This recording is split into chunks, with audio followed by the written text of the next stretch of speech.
Hello everyone, it is Evan from the Trade Risk on Sunday, October 11th, here with a weekend market recap. We are first going to analyze the current market environment. We're going to look at some other markets, some leading sectors, individual names, and then finally a few trade ideas I have on watch into next week.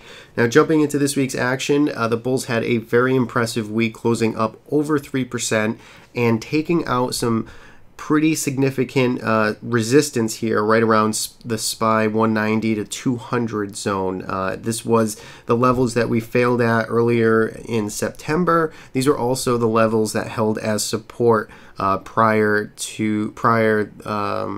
in 2015, earlier this year. So very constructive action for the bulls. If we go to a weekly chart, you can see what this looks like. We followed up last week's strong close very nicely, and you can see we are closing back into some of these fast moving averages. So we are starting to retrace this big breakdown from August in the markets, and we are starting to recover some of that damage. So very constructive action. We'll have to see. Again, this should be pretty still should be some pretty tough resistance all in this area. There's a lot of overhead supply. We're closing back up into these fast moving averages, so you should expect not an easy path higher, but very constructive nonetheless.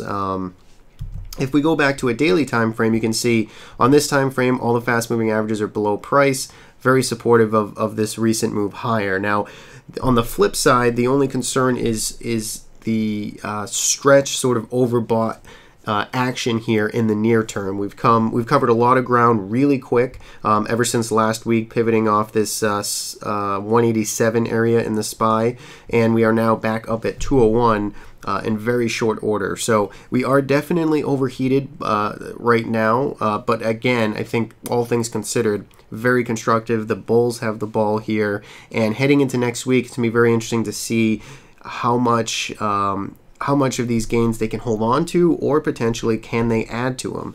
Again, this recent couple of years in this bull market, it's been the bull market of V-shaped recoveries, and this could be the first, or I guess the second week now in a potential V-shaped recovery to maybe all-time highs, new all-time highs. So that's sort of yet to be seen, but it'll be interesting to see next week how the market works off these overbought conditions. Does it keep grinding higher like it absolutely can, or is it going to digest sideways through time, perhaps retrace lower, fill this gap, and then see what happens from there? So that's sort of what is on the watch going forward. I think after this week, you definitely need to be a little more optimistic on the markets. I think it's put in a really nice move all around. It's been on some very supportive breadth internals, lots of supporting sectors in this recent run. So I think that's very constructive,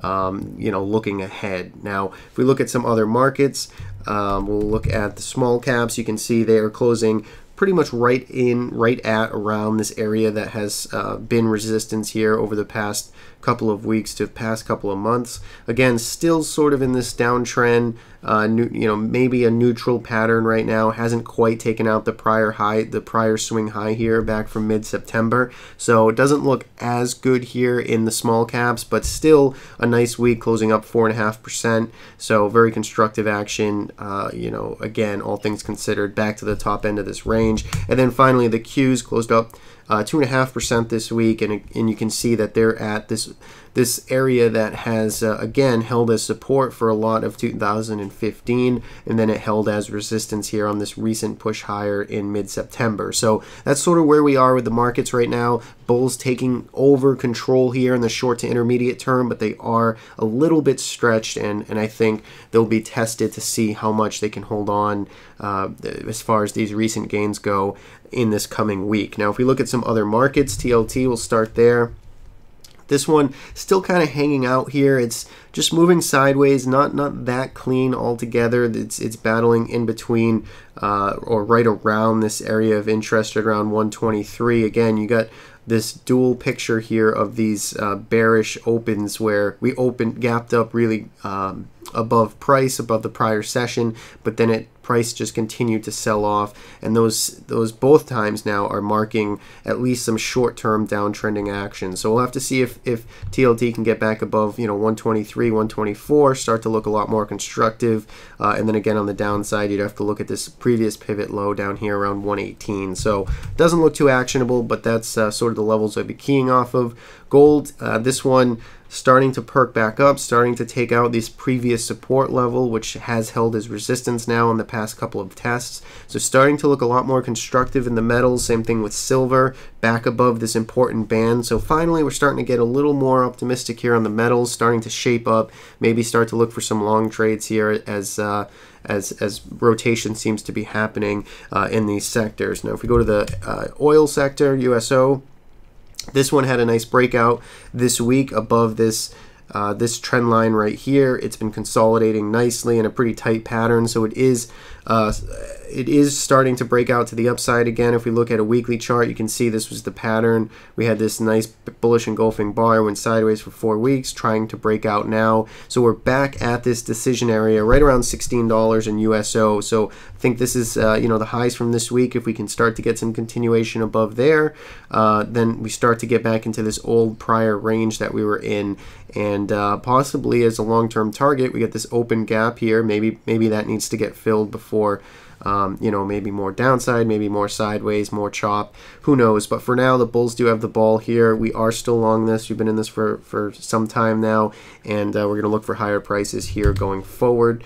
UNG, this one had a 2.6% up week. Again, still kind of short term in this uptrend here. Potentially could call this a bear flag, depending on how you want to look at it, but fast moving averages still racing lower. Still a very tough market to want to be long. Really need to see it back above 1250, recover this recent leg lower, would make me a lot more optimistic, or at least more neutral. Right now I think it's still just an avoid in my book, or be looking for a downside play if it starts to break this short-term uptrend that it's been in.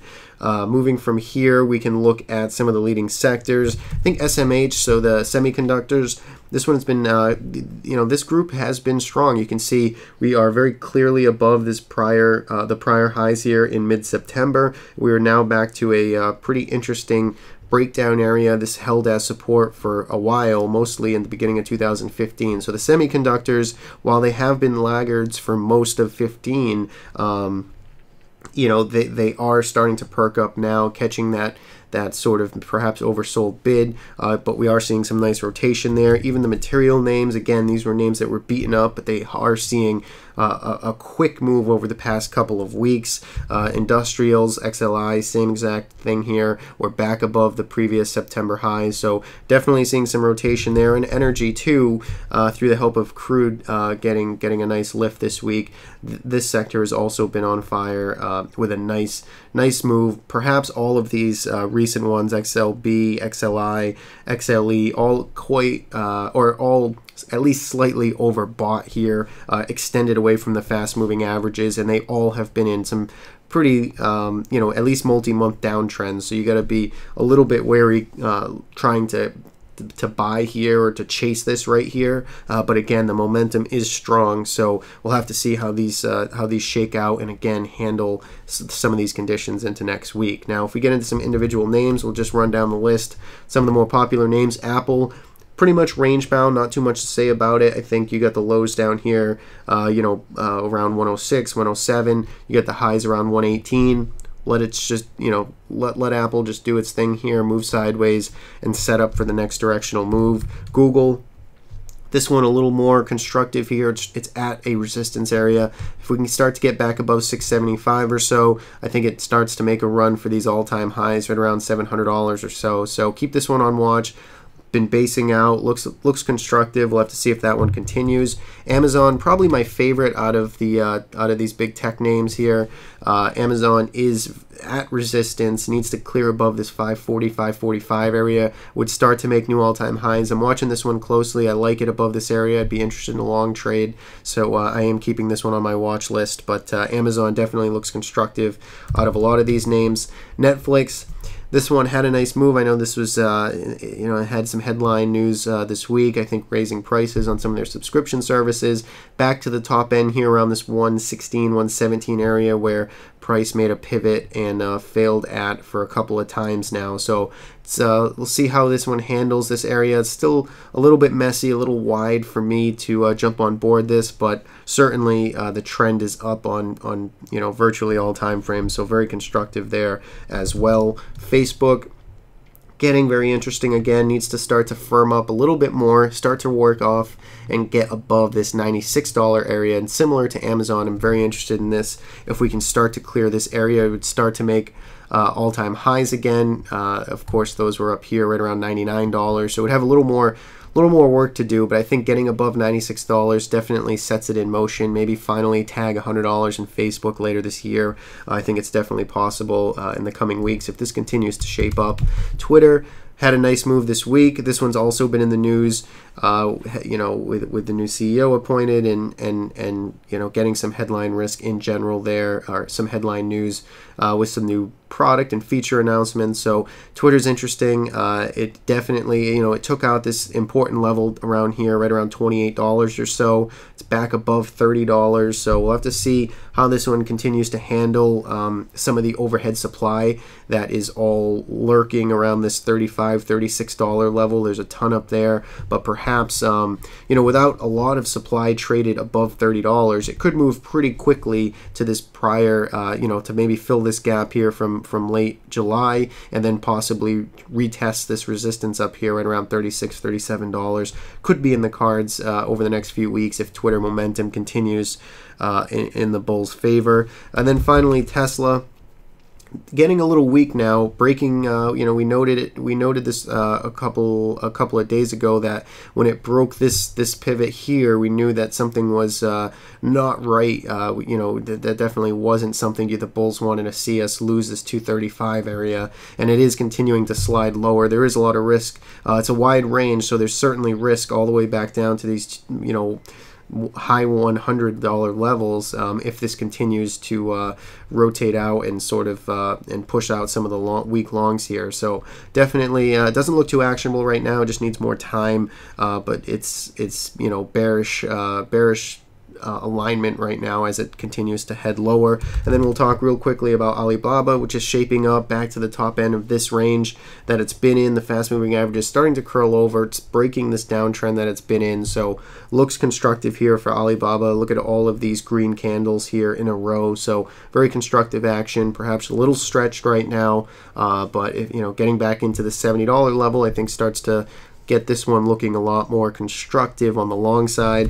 Finally, GoPro, not quite seeing that type of that bullish snapback just yet, but it did have a very nice session on Friday, closing up over 5%. Again, still underneath the 8-period exponential moving average, and the fast moving average is in very bearish alignment. Trend is strongly down, so still a lot of damage here. Perhaps it does continue to squeeze though and put in some type of retracement to the upside, and maybe we have some type of short-term bottom in place if GoPro can start to clear, you know, I'd say $32, 31, 32. If it can start to get back above here, maybe you have a short-term bottom to work against in GoPro. Now, a few ideas I'm watching into next week. First is TJ Maxx, TJ Companies.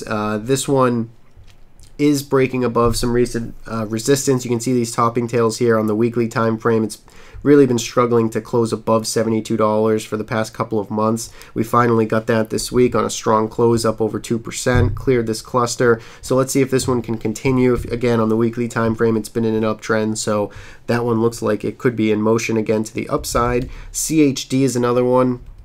CHD had a nice week as well, up almost 3%. You can see it's clearing this area right in here that it's been in for several months now, sort of working off sideways the recent run to the upside it's had for most of 2015. So this one looks like it's trying to get back in motion again, taking out these highs, maybe wants to retag the all-time highs here in the coming weeks. So keep CHD on watch for some setups, for some shorter time frame setups. ENR, this one's one of my favorite. This one looks great. It's been basing out sideways here. Recent IPO, earlier this year, a few months ago really. It's putting in this very nice, clean, orderly, kind of flat top base here. So I think above this week's highs, this one looks really good. Get into the $52.50, $43, make a new all-time closing high, and that one looks really good. I'll have that one on watch. And then finally, Priceline. This one I've been talking about for some time now. If you look at a weekly chart, you can see very orderly, very healthy consolidation that it's been putting in now for basically 2 years. I think as long as it stays, the more time it can spend above $1,300, the more constructive it looks. So if we can see another strong close, or at least another close above this week's highs, I think this one starts to really shape up on the long side, potentially getting ready for yet another move higher to some pretty high levels. But this one is looking good again, so keep that one on watch. And that's it. A few other names I'm going to be running through later, but for now, a couple of ideas to have on watch. And as always, hope you found the video useful. Thanks for watching, and I will catch you next time.